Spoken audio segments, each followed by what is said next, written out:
Boa noite, meu nome é Felipe Mion, esse é o Crime Comédia. No caso de hoje, a gente vai de novo para os Estados Unidos, como sempre. Nos Estados Unidos tem um programa de televisão que talvez vocês conheçam, que se chama To Tell the Truth.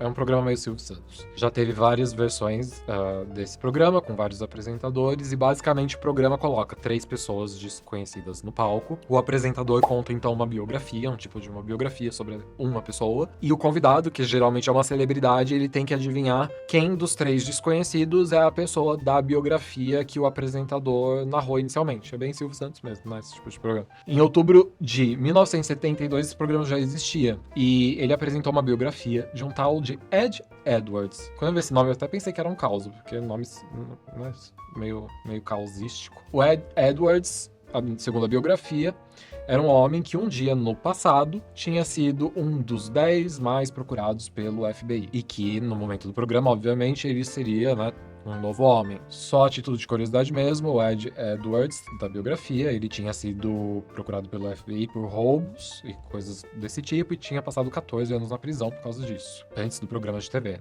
Quando ele estava no programa de TV, ele estava supostamente reformado, um homem mudado. No entanto, nem todo mundo comprou a história de que o homem era de fato reformado. E quem não comprou? A própria filha do Ed Edwards, que se chamava April. A April não tinha comprado a história do pai dela, não, no programa de TV. Mas a April não fez nada por muito tempo, porque ela era muito jovem ainda. Foi em 1972 e foi só em 2009, quando a April já tinha 40 anos, mais ou menos, de idade, que ela pensou: talvez aquela minha sensação, eu tô usando aspas, sobre meu pai nunca ter parado de cometer crimes, seja digna de um Google, né? O motivo da desconfiança da April, da filha do Ed Edwards, foi que, ao longo da infância dela e da juventude dela, nos anos 70 e nos anos 80, com certa regularidade, o pai dela, o Ed, acordava toda a família no meio da noite para que todos arrumassem imediatamente as malas para ir embora da cidade, abandonar a cidade e ir para outra cidade. A April, então, ela cresceu mudando de cidade em cidade, de estado em estado, e ela achava isso muito estranho.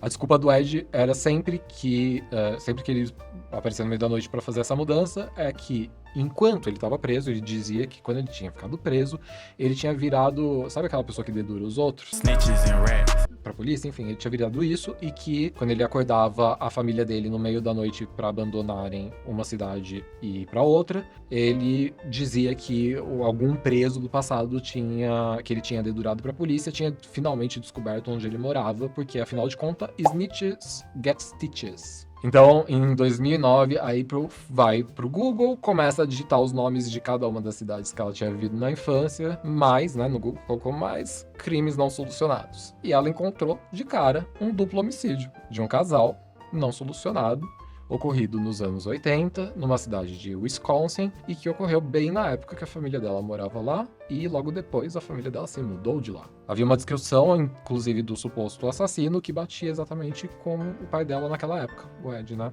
A April ligou pra polícia, e a polícia foi meio que nesse palpite coletar o DNA, então, do Ed Edwards. E, de fato, ele era o assassino. Só que você acha que era só isso? Não. Não mesmo. Não. O Ed, quando foi acusado, pediu pra promotoria, ele já era bem idoso, mas enfim, ele pediu pela pena de morte. Ele confessou e ele pediu pela pena de morte. Mas a promotoria falou pra ele que não ia rolar, porque naquele estado, que varia de estado pra estado, não tinha pena de morte. Então, fim, certo? Ele pegou prisão perpétua e acabou o caso. Não. O Ed pensou: eu quero a pena de morte, deixa eu contar sobre outro duplo homicídio, então, pra vocês. Esse outro duplo homicídio, tô usando aspas, aconteceu em 1977, em outra cidade, em outro estado. Ele tinha matado outro casal. Não é engraçado, gente, desculpa.